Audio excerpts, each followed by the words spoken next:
Hi, this is Miss Lou, and today we're going to talk about cloning. And no, I'm not talking about the sciencey, genetic-y type of cloning. I'm talking about taking a part of an image and duplicating it.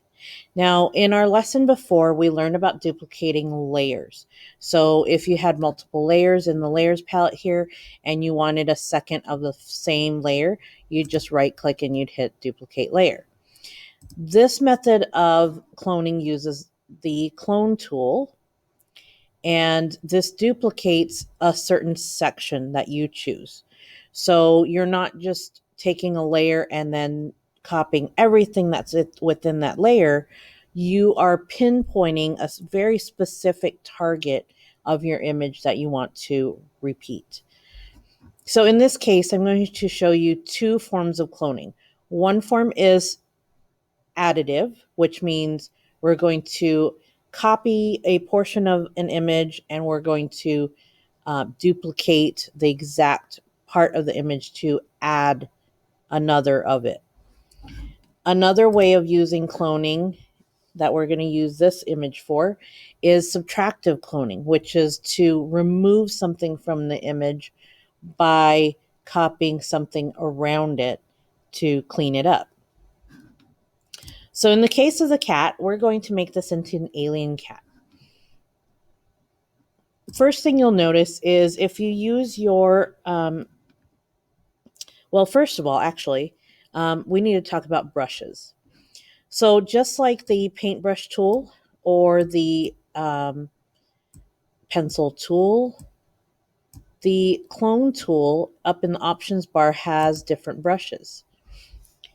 So you can change the style of your brush, you can change how soft or hard the brush is, and you can change the size of it. For this project, I'm just going to pick a random size. I can always change it.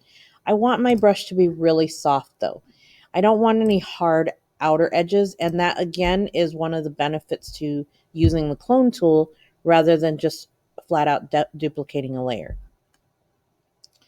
I'm also going to make sure I get one of these softer brushes right here, because that will kind of set the style of brush. So I'm going to click off of that, and if you look here, I don't know if you can see my mouse. Where's my mouse? There we go. Okay, so first of all, before I change that, right now you can't really see my mouse because the brush is so tiny. So the other thing I wanted to teach you about is the shortcut to making your brushes bigger or smaller.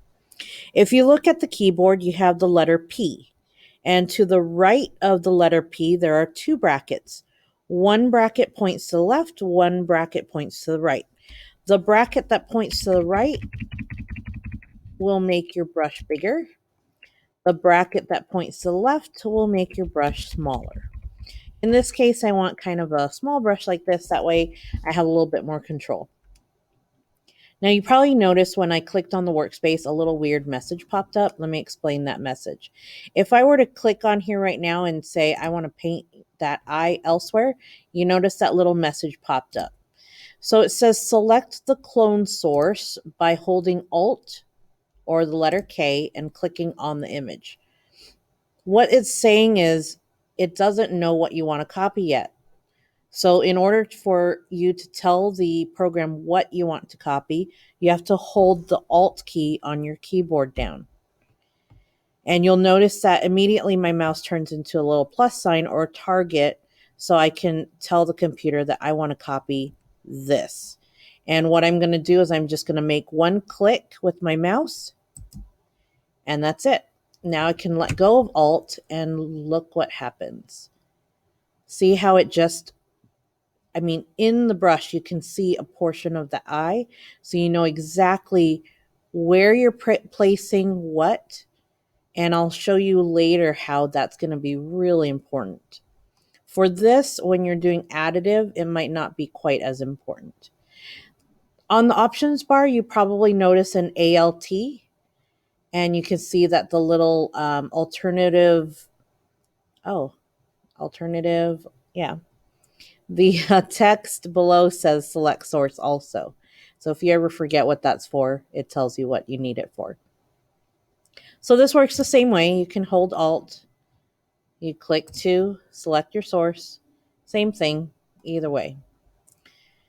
So I'm going to go ahead and position my mouse up here, and I'm going to start holding my mouse down and moving it around, and you can see my eye starting to appear.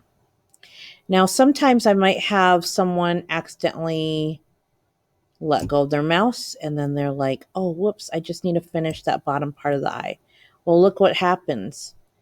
I start cloning all over again, brand new. That's from that source. So if that happens to you, you want to just go ahead and go to the history and just undo and start over. You don't want to let your mouse go when you're in the middle of cloning. So if you notice also, as I'm cloning, you can see my brush in the red circle. But if you look below on the original eye, see that little plus sign? It's showing me exactly where my mouse is going. That's really useful because I can see, like, maybe when I see the plus sign hitting the tear duct there, I know for myself that I don't want to go beyond that. So I'm not going to accidentally copy some of the white of the fur, because then it's not going to blend in with the rest of the fur as much anymore. All right, he's starting to look like an alien. Now, if I want to get this eye, remember I have to source it again. So I'm going to hold Alt, or I'm sorry, click Alt, click on my source, and then I want to go ahead and paint that eye.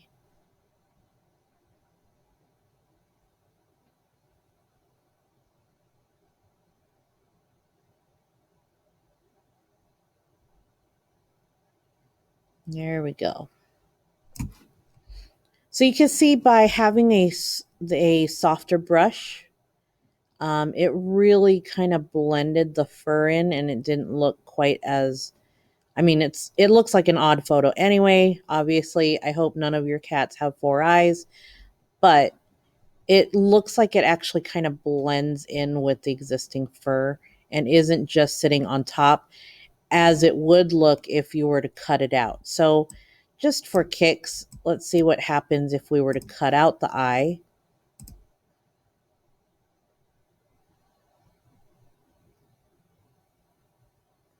As opposed to using the clone tool.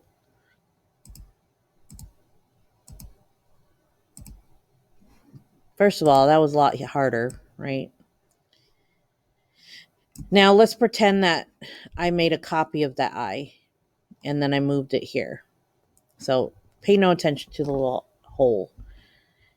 If I deselect that, do you see that really harsh outline around where I cut it out? So yeah, you could probably feather your outline. You could probably use an eraser tool to soften the edges.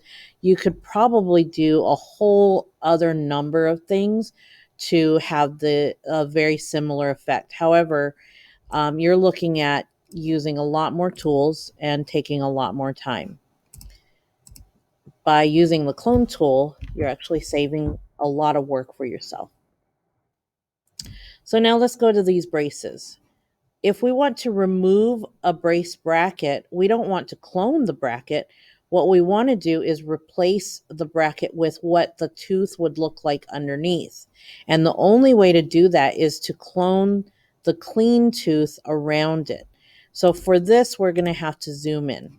Don't be afraid of zooming into your image to take a closer look. That's the only way you're going to be able to do some really good detail. All right, so right now I've got the cat's eye clone, so I'm going to go ahead and hit Alt again. And actually, before I hit Alt, I want to shrink my brush. So I'm going to go ahead and use my shortcut of the left bracket to shrink my brush. And then I'm going to hold Alt, and I'm going to clone this clean piece of tooth here. So go straight down. You can kind of see the blur of the tooth starting to go over the bracket. I'm going to go ahead and start painting across. And again, you're going to want to take a really good look at that plus sign, because if you go too far down, let me show you what happens if you go too far down. See that? It's starting to clone the bracket that used to be there. So you don't want to do that. You want to stay really close to your cloned source when you're doing subtractive cloning. And then I would get to maybe about here. And then I would actually clone the bottom of the tooth to get this lower part. Because you can see that the coloring of the tooth actually changes from here.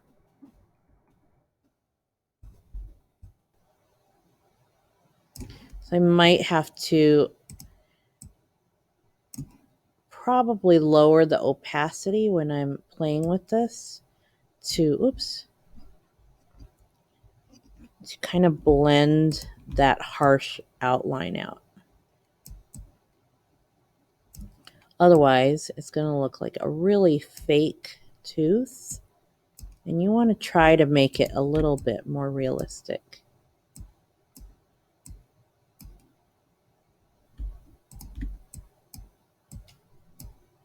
So this would take a little bit of work to get it to the point where you're happy and it looks a little bit more natural. But if we were to pan out, you can kind of see it starting to get there. But the tricky part is the gap in the between the teeth, because you can't really just clone, this one part of the tooth and clean the whole tooth, as we saw with the change in color.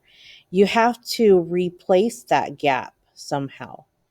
And the easiest way to do that is to clone the part of the gap. So I'm going to take my clone tool again. I'm going to source the gap. Actually, in fact, I might source this gap. And the reason why I'm saying that is because this gap has a little bit of a highlight on there. I'm going to raise my opacity a little bit. So if this one doesn't have that weird highlight, so I'm going to try cloning this part. And then remember how you can see what you cloned in your brush, like actually in your brush? That's really useful because you can actually see that little darkness of the gap, and you can actually line it up to the actual gap in the tooth. And I'm going to just kind of make several clicks to darken that in.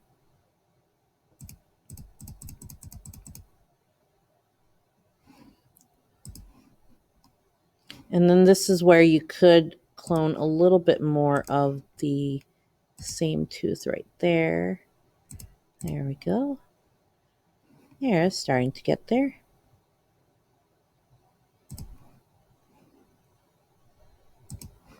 Okay, so again, if we pan out, that's your most useful tool to see how your work is looking. And you can see it's looking pretty good. So the gap looks pretty normal, pretty natural. I'd probably need to blend the tooth just a little bit more to make it look a little bit more natural. And then there's a little bit of bracket showing through. But you can start to see how you can easily erase some things. And eventually this would look pretty natural without brace brackets, with some hard work and some extra time. You could get this to look pretty realistic. So if you have any questions about additive cloning or subtractive cloning, as you're doing your practice assignment, just let me know, and I'd be happy to answer any questions you have. Thanks for watching.